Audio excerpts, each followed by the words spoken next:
Do you have any unfinished projects laying around in your studio? I know I do.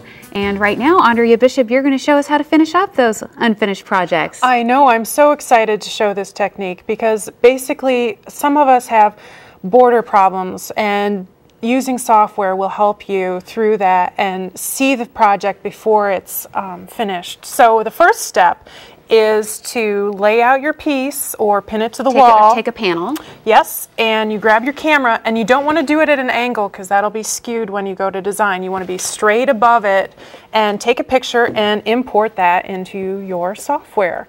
So you go to the photo library on the computer and you import from image files and you go find your center panel.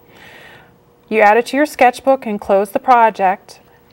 Beforehand, you want to make sure you measure it so that when you set up your quilt on the layout tab that it's the same dimensions. That way any templates you print later will fit the panel perfectly because you measured. Okay. So we go to the borders tab, we add some borders, and you can use the auto borders tool to just click and click and click and so you're test out. You're auditioning your borders right now.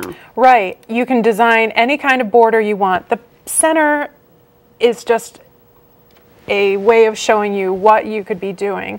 But basically you want to import your picture, and you can do anything that you can think of around the outside and plan it. And then you would just go and print your patterns for whatever pieces you're doing.